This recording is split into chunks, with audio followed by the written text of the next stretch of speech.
카타콤의 성도들이 방송 예배를 드리는 성도들에게 두 번째 시간입니다. 연단의 의미에 대한 주의 말씀입니다. 베드로전서는 로마의 박해를 피해 흩어지며 지하 동굴, 지하 묘소로 들어간 카타콤 성도들에게 주는 하나님의 소망의 말씀입니다.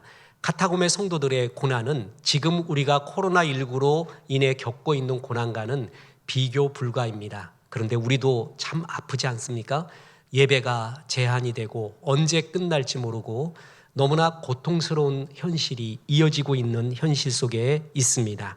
그렇지만 카타콤의 성도들이 미리 천국에 가 있는 성도들이 우리에게 위로를 주며 큰 고난을 겪었던 믿음의 선배들의 가상적인 말들을 나누면서 지금 우리의 고난을 해석하고 우리의 달려갈 길을 살펴보고 있습니다.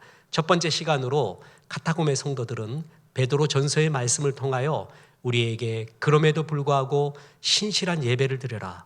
두 번째, 산 소망, 죽은 소망이 아닌 산 소망을 가져라 라는 말씀을 권면을 줬습니다. 오늘은 그 두 번째 시간입니다. 카타콤에 대한 말씀을 나누고 있으니까 로마에서 성악을 전공했던 우리 김은수 집사님, 성가대 지휘자죠. 집사님이 카타콤을 10번을 방문했대요. 그때의 생각이 난다고 하면서 동영상과 사진을 보내줬습니다. 우리 또 다음 시간까지 이어보고 오늘은 우리도 카타콤으로 한번 들어가 보겠습니다. 동영상을 잠시 보도록 하겠습니다. 저렇게 좁은 길입니다.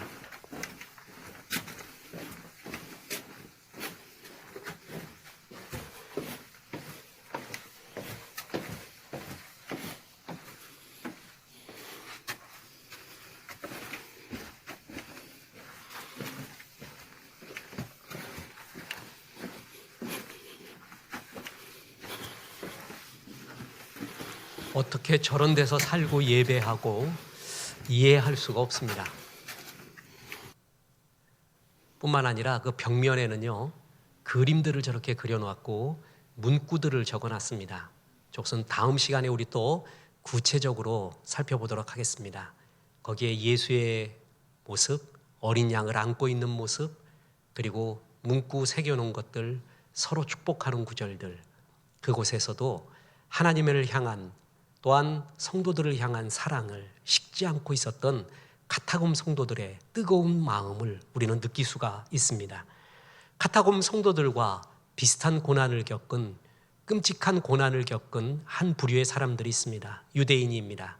나치 히틀러 산하에서 그들은 홀로코스트라는 무지막지한 고난을 겪게 됩니다. 그 홀로코스트에서 살아남은 유태인 심리학자 빅터 프랭클 박사라고 있습니다.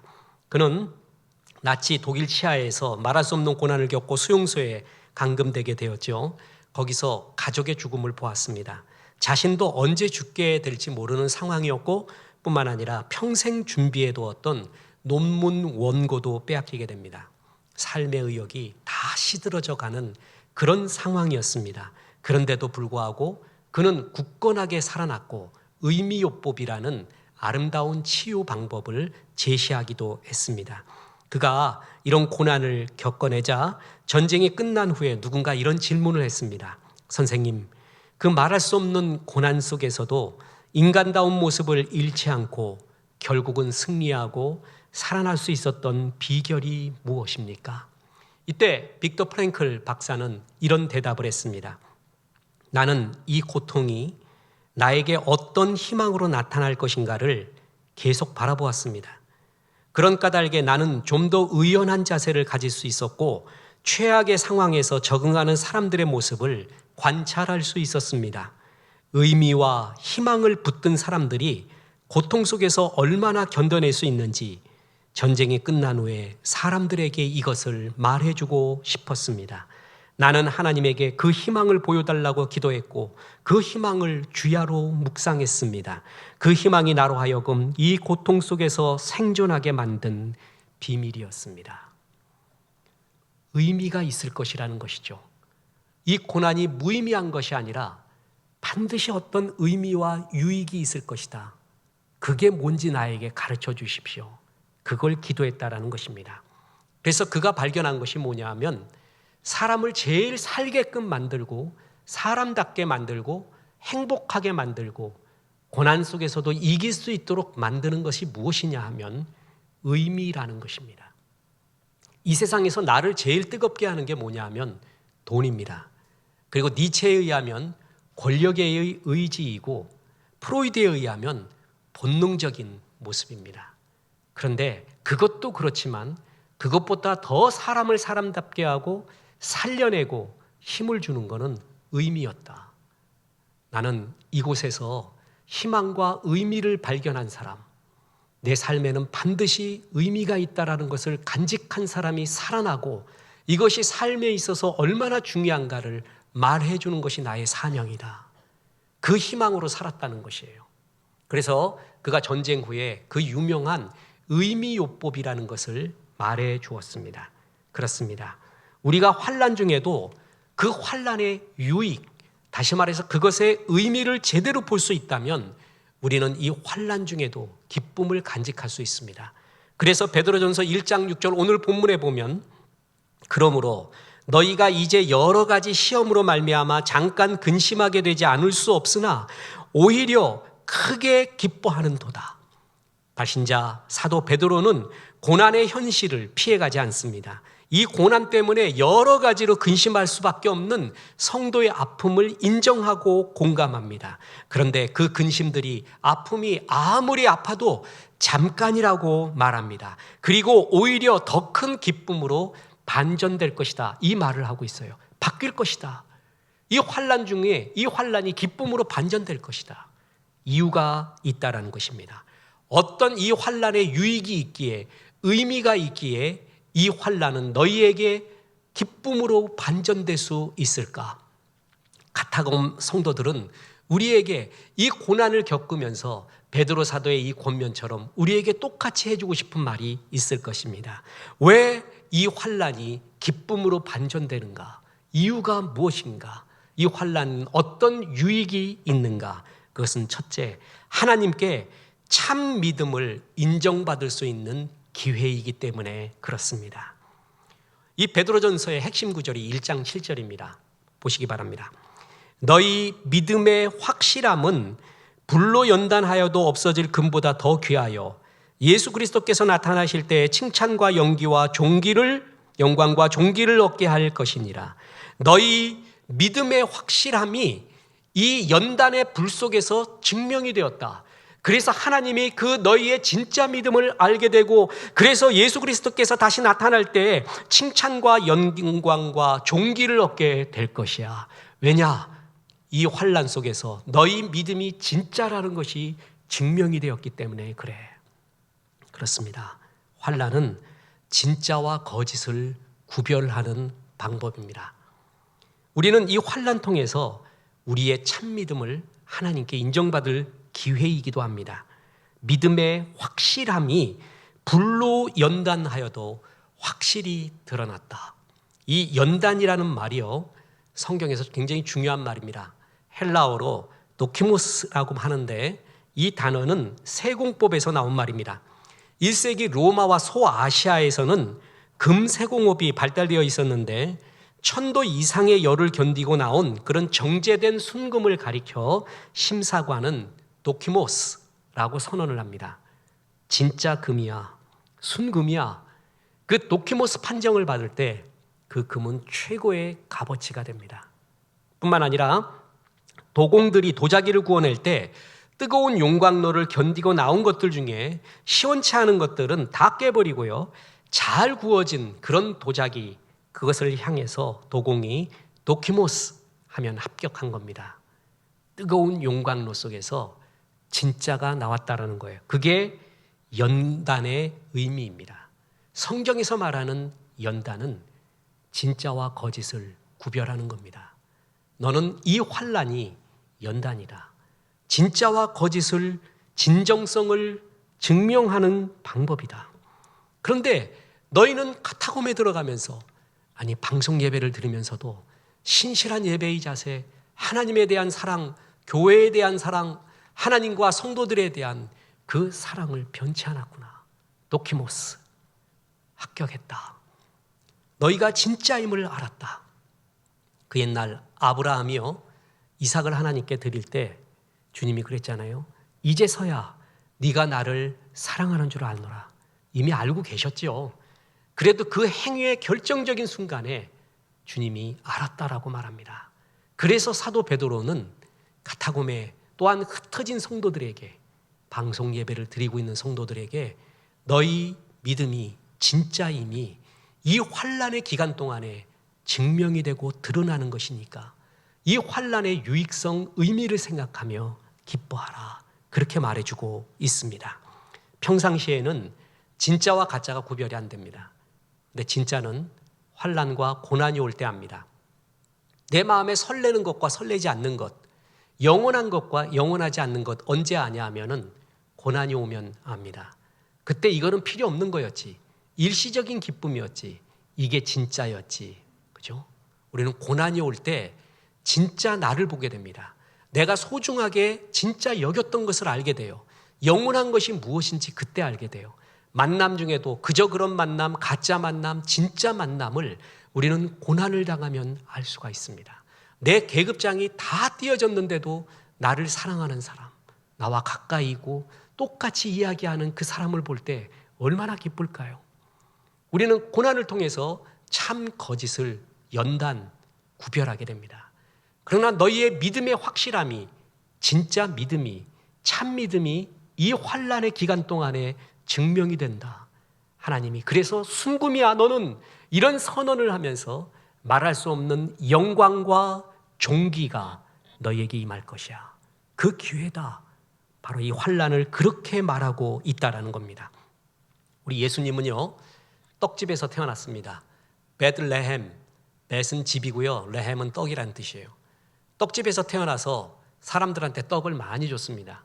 오병이어의 역사도 하시고 병도 고쳐주시고 귀신도 쫓아내고 사람들은 예수님이 자기들의 흥미를 끌만한 수많은 매력적인 요소가 많았어요. 그래서 졸졸졸졸 쫓아다녔어요. 예수님 쫓아다니면은 떡이 많이 나오겠다.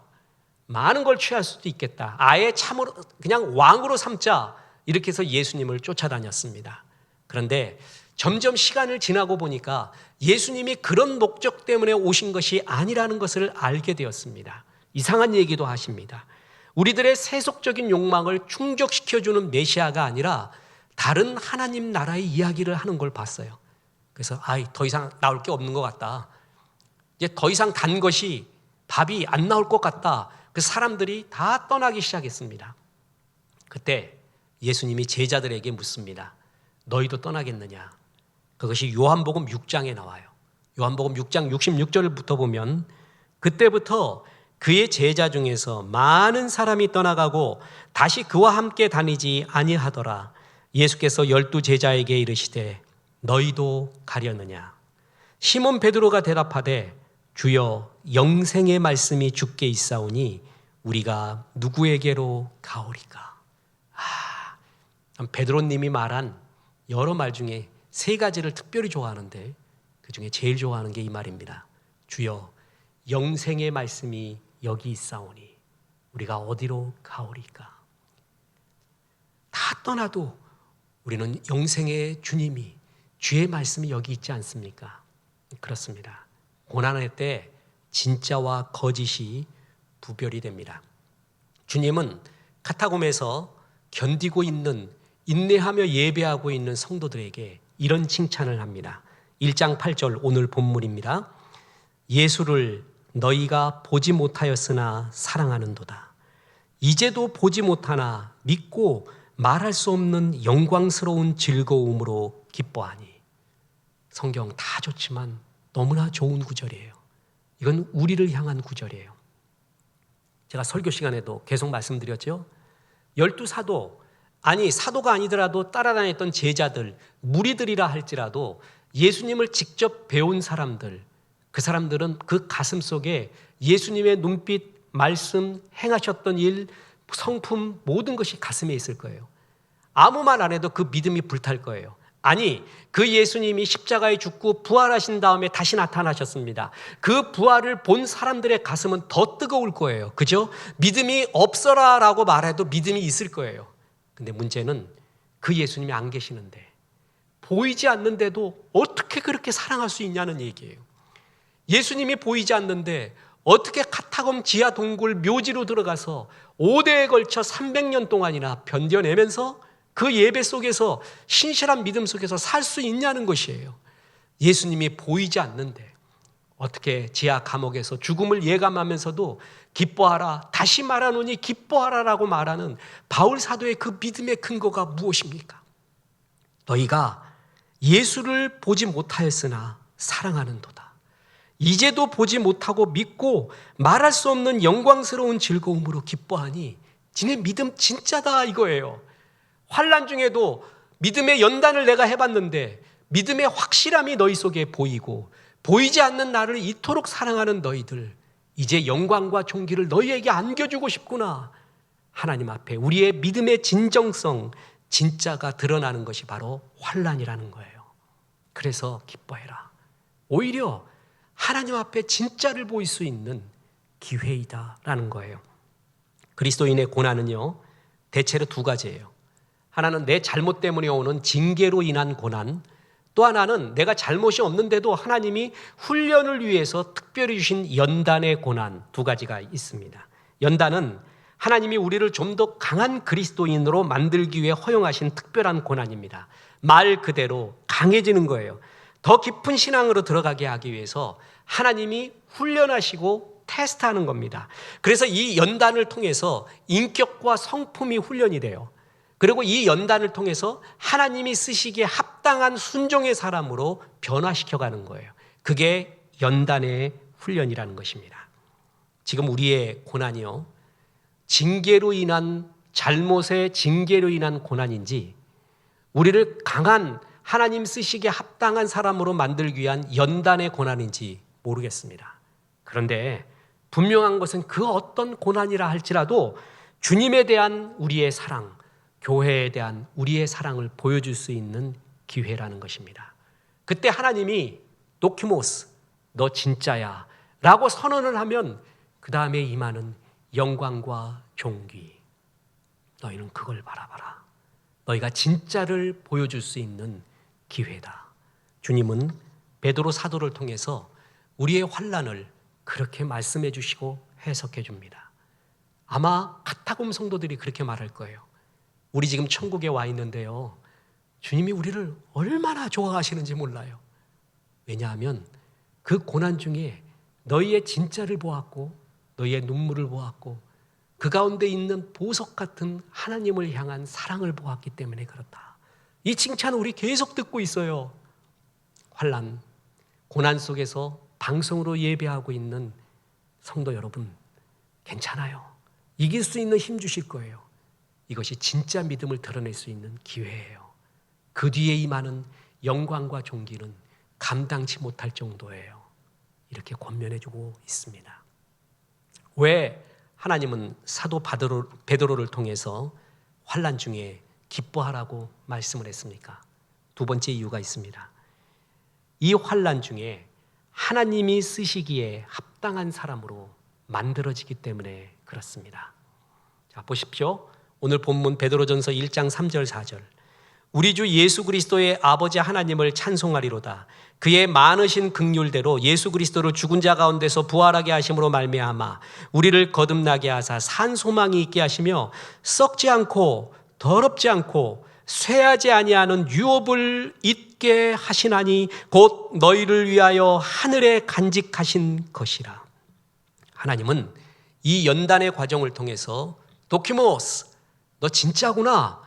내가 너한테 맡길 것이 있는데 썩지 않고 더럽지 않고 쇠하지 않는 하나님 나라의 일 유업을 이어가라. 널 통해서 그 일을 하고 싶다. 주님이 선언해 주신다는 거예요.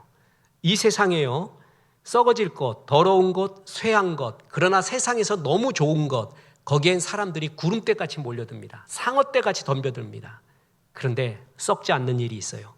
더럽지 않는 일이 있어요. 쇠하지 않는 일이 있어요. 이 하나님의 거룩한 나라의 일, 그건 아무에게나 맡기지 않습니다. 도키모스, 연단을 통과한 참 믿음을 가진 자, 하나님 쓰시기에 합당한 자로 변한 그 사람에게 내가 이 유업을 잊게 하고 싶구나. 연단은 우리가 하나님 쓰시기에 합당한 사람으로 만들어져 갑니다. 지금도 저는 대장간 이런 다큐멘터리나 유튜브를 좋아합니다. 거기에 보면요, 쇠를 당금질을 하잖아요. 쇠를 불에 담아서 호미도 만들고요, 곡괭이도 만들고 낫도 만들어요. 별의별 걸 다 만들어가요. 그릇도 만들고요. 연단되어서요, 불로 달구어진 다음에 만들어질 수 있습니다. 그냥 쇠는 안 됩니다. 연단 후에 만들어지는 거예요. 하나님 주인이 쓰시기에 가장 합당한 것은 연단의 과정을 통해 만들어지는 거예요. 그러면서 너는 이 썩지 아니할 영원한 하나님 나라를 위하여 주의 도구로, 평화의 도구, 사용의 도구로 쓰고 싶구나. 그렇기 때문에 하나님이 쓰시는 이 영광스러운 삶, 너희는 그걸 바라보고 환난 중에도 기뻐할 수 있고 의미를 발견할 수 있다고 말하고 있는 것입니다. 성경을 보면 크게 쓰임받은 사람들 중에 연단받지 않은 사람이 없습니다. 아브라함에게 약속하신 아들을 주기 전에요, 25년 동안 아브라함을 훈련시키고 연단시켰습니다. 요셉을 애굽의 통치자, 그래서 모든 이스라엘을 이끌 사람으로 만들기 위해 13년 동안 온갖 시험과 연단을 통과하게 했습니다. 모세는 40년 쓰임받기 위해서 80년 동안 준비합니다. 예수님도 3년간의 사역을 위하여 30년 동안 조용한 사생활의 훈련과 순종의 훈련, 연단의 훈련의 시기가 있었습니다. 내 인생 참 평탄했어요. 좋은 얘기예요. 그 사람은 그릇이 간장 종지만하다는 거예요. 하나님이 쓰시는 사람은 항상 이 연단 속에서 강해지게 만듭니다. 그래서 비가 와도 상관없어요. 눈이 와도 상관없어요. 전천후 폭격기를 만들어버립니다. 이런 어려움을 통과한 사람들은 여유가 있어요. 배짱이 있어요. 큰 그늘이 있어요. 아직 그 작은 어려움쯤은 문제도 아니에요. 가볍게 퉁겨낼 수 있는 힘이 그에게 길러지게 된다는 것입니다. 인생에서요, 찾아올 수 있는 여러 불행이 있는데 그 불행 중에 아이러니한 불행이 하나 있습니다. 그게 뭐냐 하면 조기 성공이라는 것이에요. 너무 일찍 크게 성공한 사람, 이 사람은 성공의 의미를 몰라요. 성공 후에 어떻게 살아야 되는지, 성공의 힘을 어떻게 관리해야 되는지, 그걸 통해서 어떻게 나도 이웃도 하나님도 영광스러운 삶으로 성공 관리에 대한 개념이 없이, 성공의 의미에 대한 개념이 없이 너무 일찍 크게 성공한 사람은 그 성공 때문에 망하는 경우를 많이 봅니다. 하나님은 그래서 다져가는 거예요. 인격적으로 성공을 다룰 수 있는 인격이 됐느냐, 가치관이 됐느냐, 믿음이 됐느냐를 다져가는 거예요. 그 뒤에 얻어야 그것이 진짜 날카로운 칼이 됩니다. 어린 시절에 아무리 맥가이버 칼 좋은 걸 줘봤자 애들은 아무 쓸 수도 없습니다. 오히려 위험합니다. 그러나 나이가 들면은 날카로운 칼은 성숙된 사람일수록 멋지게 사용될 수 있지 않습니까? 그렇습니다. 조기 성공, 좋은 것만은 아닙니다. 그래서 일본의 신학자 고스케 고야마라고 있는데, 저는 일본 신학자와 목사님들이 쓴 책 중에 굉장히 좋아하는 몇 권의 책 중에 하나, 이 사람이 쓴 책 제목이 뭐냐면 시속 3마일의 하나님이에요. 이게 무슨 말인가? 3마일은 우리가 보통 걷는 속도라고 합니다.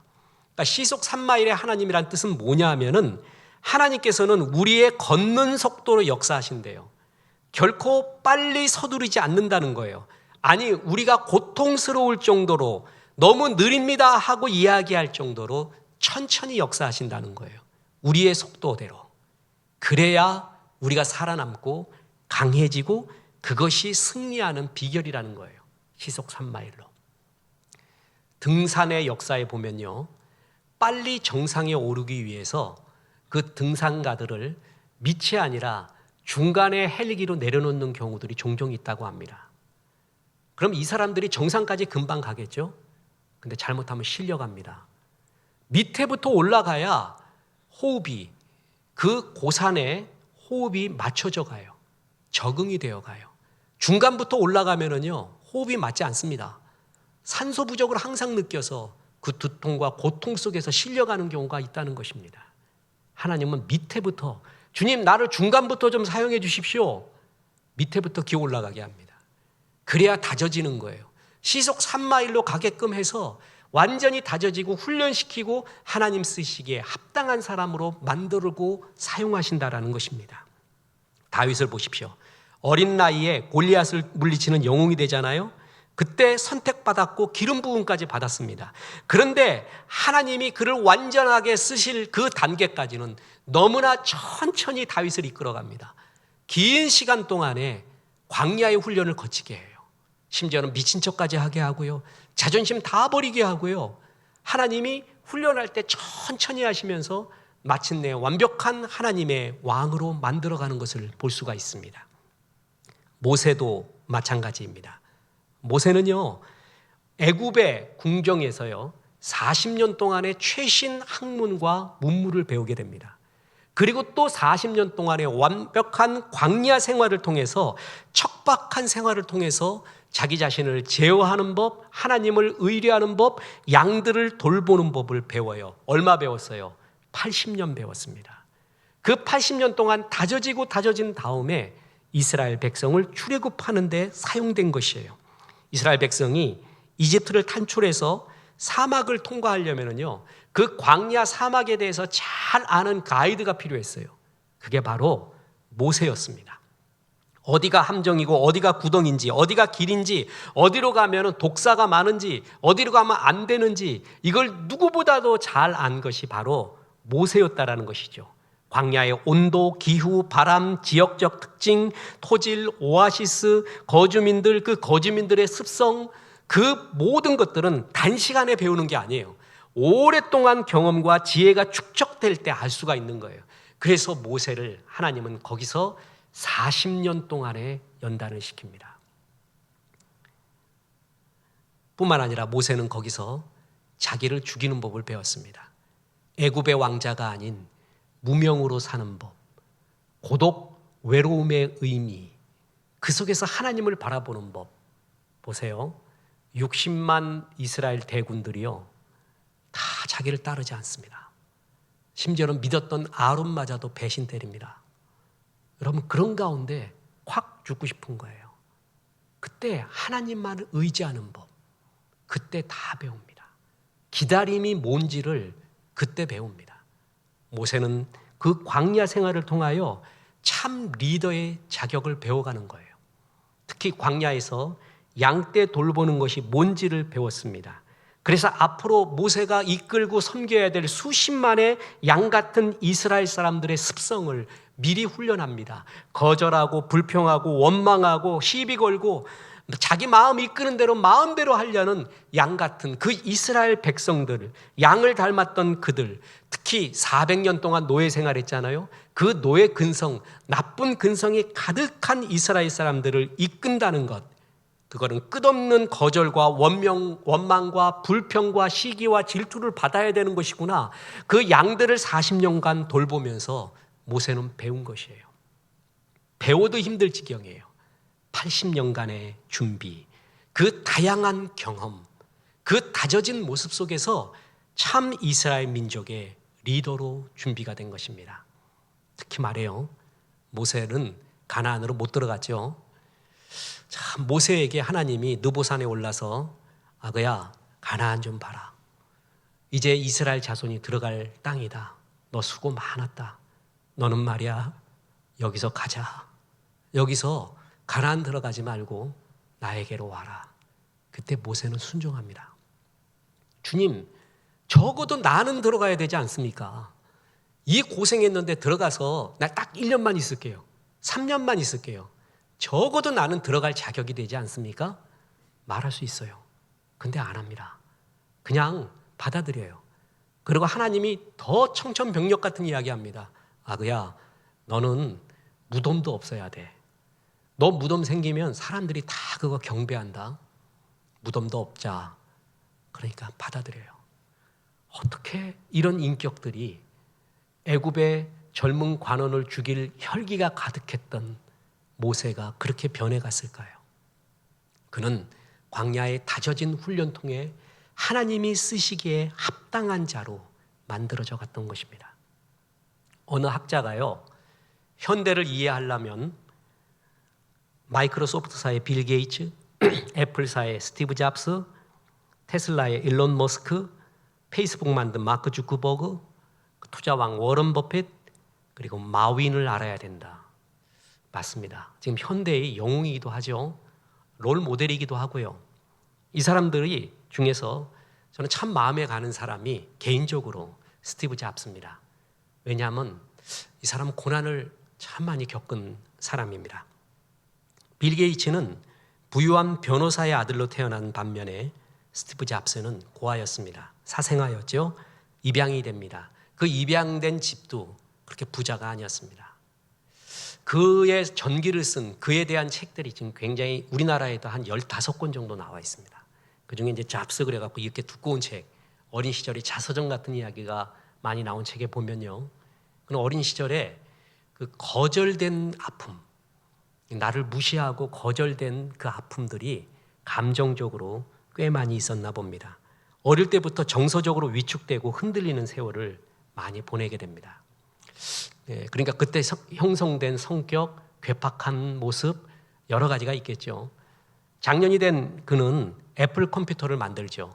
그리고 삼고초려를 해서 자신이 채용한 존 스컬리에게 쫓김을 당합니다. 스컬리가 당신 나가시오. 자기가 만든 회사에서 쫓겨나는 신세가 됩니다. 견디기 힘든 인고의 세월이죠. 뉴욕 타임즈에 스티브 잡스가 커버 스토리로 나온 게 5번 이상입니다.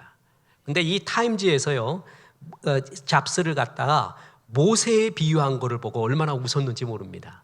40년 동안 연단받아 쓰임받은 모세와 같이 애플에서 쫓겨난 기간의 고난이 새로운 잡스를 만들었다는 것입니다. 잡스는 약간의 인격적 문제가 있었던 것 같습니다. 굉장히 거칠었대요. 대인관계도 못하고요. 직원들에게 어느 직원에게 움직이는 마우스 만들어라. 그거는 지금 기술로 안 됩니다. 그 다음 날 잘라버리더래요. 그리고 대인관계가 엉망이었고 독불장군이었고 그 천재적인 사람이 갖고 있는 그런 괴팍함이라고 표현하기에는 조금 모한 그런 관계가 거칠었던 사람이었습니다. 일설에 의하면 딸도 낳았죠. 딸 낳은 사람에게 이렇게 따뜻하게 대하지도 못하고 그러한 이야기까지 있는 거 보면 잡스가 참 괴롭습니다. 전에 이동석 집사가 책을 쓰면서요, 둘이 그 책 속에서 책 이야기하면서 잡스에 대해서 얘기했는데 잡스는 정말 가까이 하기 어려운 그러한 인격적 문제가 있었던 것 같아요 라는 거 하나, 또 하나, 아무리 좋은 시스템이 있어도 잡스 같은 사람 없으면 안 돼요. 그 두 가지가 잊혀지지 않습니다. 시스템으로 움직인다고요? 좋아요, 맞아요. 근데 사람이 움직이잖아요. 그 독창적이고 훌륭한 잡스 하나가 없으면 아무리 좋은 시스템도 나중에 고장 난다는 거예요. 그만큼 한 개인이 훌륭하다라는 것은 분명합니다. 자, 이렇게 문제성이 많았거든요. 근데 이 사람이 애플에서 쫓겨난 다음에 사람이 되어갔다는 거예요. 뉴욕 타임스의 표현에 의하면, 또한 책들의 표현에 의하면 그는 쫓겨난 잡스는 애니메이션에 관심을 갖게 됩니다. 컴퓨터의 애니메이션 어떻게 연결이 되는가? 독창적이래요. 만들어낼 수 있는 게 많대요. 잡스는 마력적인 천재성이 있죠. 그러니까 시장에서 지금 잘 팔리는 걸 만드는 게 아니라 시장을 만들어요. 안 사도 되는 거를 그가 만들어서 사게끔 만드는 시장 자체를 만들어버려요. 나머지는 그 시장에서 잘 팔리는 거를 쫓아가는 거죠. 시장을 만드는 마력이라는 표현, 그 참 맞습니다. 그런 마력을 갖고 있어요. 그래서 애니메이션에 관심을 두면서 그는 1991년에 컴퓨터 그래픽 전문 회사인 픽사를 만들게 됩니다. 아무도 그런 잡스의 행동에 주의 기울이지 않아요. 저 사람 애플사 나가고 난 다음에 그냥 이것저것 손대는구나, 이 정도로 알았거든요. 근데 조금 후에 그의 천재성이 증명이 됩니다. 이제까지 손으로 그린 미녀와 야수, 알라딘류의 애니메이션이 대부분이었거든요. 근데 잡스는 100% 컴퓨터로 제작한 토이 스토리를 만듭니다. 대성공이에요. 그 뒤에 벅스 라이프, 제리의 게임 모두 성공하게 됩니다. 그 다음에 위기에 처한 애플을 다시 살리기 위하여 복귀합니다. 근데 과거와는 다른 모습이었다는 거예요. 인격도 실력은 넘쳐나고 더 많은 실력과 시대를 보는 눈이 있었고 성품도 이제 공감 능력도 동력의 마음도 그에게 있었고요. 뿐만 아니라 역경을 극복한 잡초의 능력까지 있었어요. 그래서 그의 마지막 후반전을 불태우게 됩니다. 고난은, 연단은 사람을 만들어요. 그래서 특히 하나님 안에서의 연단은 하나님 쓰시기에 합당한 사람을 만들어요. 썩지 않고 영원하고 쇠하지 않는 하나님의 일을 그 사람에게 맡기고 싶어 하는 거예요. 네가 이걸 맡아다오. 그 영광이 임하니 너희 환난을 기쁨으로 받아라. 환난은 너희의 참 믿음을 증명하는 기회다. 하나님이 도키모스 하며 참 믿음을 증명했을 때 그때 주시는 영광과 존귀를 아십니까? 그리고 하나님이 쓰는 영광을 아세요? 연단을 통해서 하나님이 쓰시기에 합당한 도구로 만들어 갑니다. 그래서 하나님이 마침내 쓰시는 일평생을 정말 멋지게 사는 주의 평화의 도구가 될 수 있는 게 환난, 연단입니다. 그러니 이것을 그 믿음의 눈으로 받아주십시오. 주님은 카타콤의 성도들에게 그 말했고 그것을 체험한 카타콤의 성도들은 오늘 천국에서 우리에게 동일하게 말할 겁니다. 방송 예배하며 어려운 가운데 신앙생활하는 당신들은 진짜 믿음을 증명할 기회입니다. 이 진짜 믿음이 증명되고 나서 주님이 얼마나 기뻐하는지 모릅니다. 얼마나 존귀와 영광을 주시는지 모릅니다. 뿐만 아니라 이 환난의 기간 동안에서 하나님이 기뻐하는 사람의 모습으로 만들어져 가는 것입니다. 주님이 쓰는 사람처럼 좋은 사람 없습니다. 그것을 바라보며 기뻐하십시오. 이제 끝으로 고난이, 연단이 하나님의 영광이 되지 않고 고생으로 끝나는 사람이 있습니다. 그러지 않기 위하여 우리가 해야 될 일을 말씀드리고 마칠까 합니다. 1장 3절 보십시오. 우리 주 예수 그리스도의 아버지 하나님을 찬송하리로다. 이 고난 중에 찬송해라, 예배하라, 기도하라, 똑같은 말입니다. 어떤 사람은 고난이 연단이 되어서 참 믿음이 증명이 되고요, 하나님 쓰시기에 합당한 사람으로 변하고요, 어떤 사람은 고난 때문에 망하는 사람이 분명히 있습니다. 저도 이게 의구심이었습니다. 어떤 성도님이 제가 설교에 똑같은 풀을 먹어도 뱀은 독을 만들고 꽃은 향기를 만듭니다, 이런 얘기 했잖아요. 어떻게 그렇게 되냐요? 그게 어떻게 구별이 되냐요? 어떻게 어떤 사람은 독을 만들어내서 자기를 죽이고 이웃까지 죽이고 어떤 사람은 향기를 만들어서 그렇게 아름답게 승화하냐? 무슨 차이냐? 그것을 가를 수 있는, 분별할 수 있는 기준점이 뭐냐는 거예요. 맞아요. 보름달이 뜨잖아요. 어떤 사람은 이태백이 돼요. 시를 읊어요. 어떤 사람은 늑대가 돼서 계속 울부짖어요. 고난이 오면 본질을 아는 시인이 되는 사람도 있고 고난 속에서 폐인되는 사람이 분명히 있습니다. 이걸 가를 수 있는, 어떻게 하면 고난이 연단이 되고 주의 영광이 될 수 있는 길이 있을까? 그게 바로 1장 3절. 고난 중에 찬송하라, 기도하라, 예배하라. 다시 말해서 욥기를 보잖아요. 욥기는 그 고난 중에도 욥이 끝내 하나님을 향한 믿음이 있었습니다. 그래서 하나님을 끝내 물어봤어요.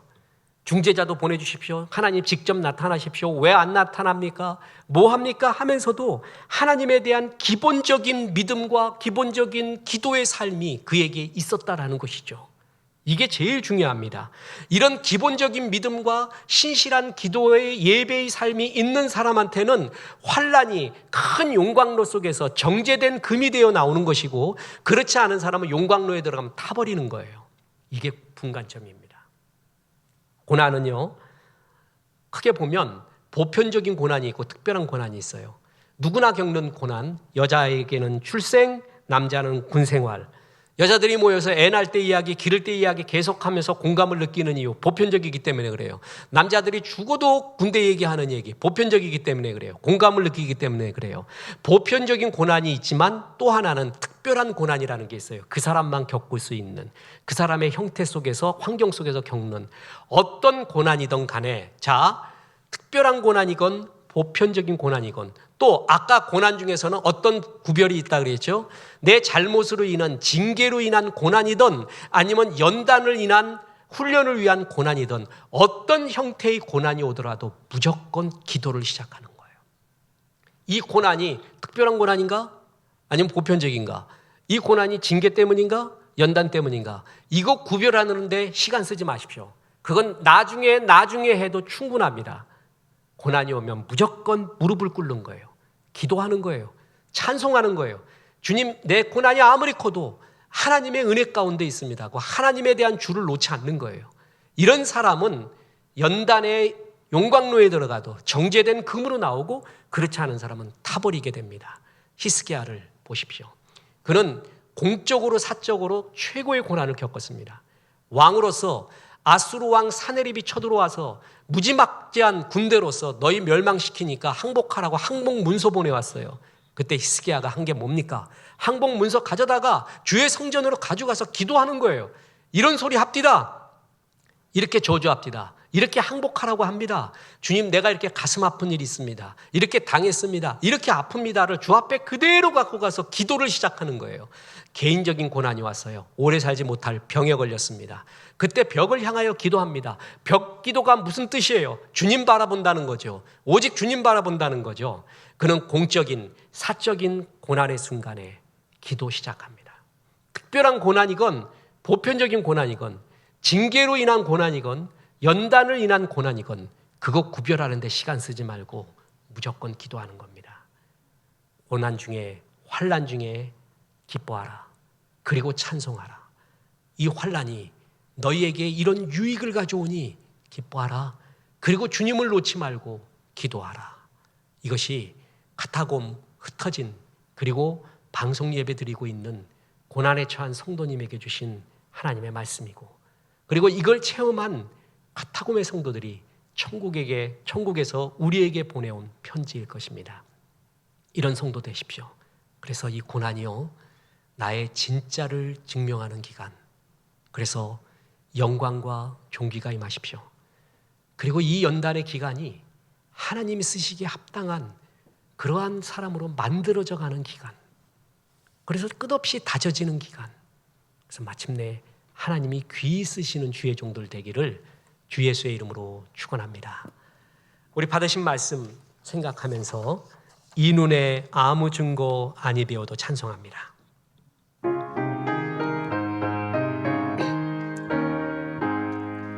이 눈에 아무 증거 아니 배워도 믿음만을 가지고 손을 걸으며, 이 귀에 아무 소리 아니 들려도 하나님의 약속 위에 서리라.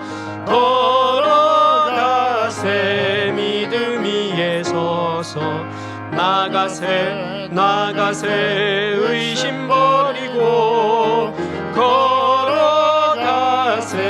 믿음 위에 서서, 눈과 귀에 아무 증거 없어도 이 눈이 보기에는 어떠하든지 이미 얻은 증거대로 늘 믿으며, 이 맘에 의심 없이 살아갈 때에 우리 소원 주 안에서 이루리. 걸어가세 믿음 위에 서서, 나가세 의심 버리고, 걸어가세 믿음 위에 서서, 눈과 귀에 아무 증거 없어도.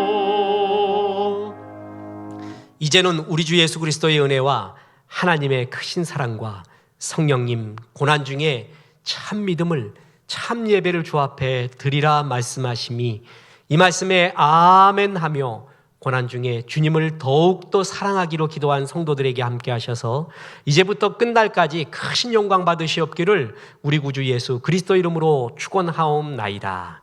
아멘.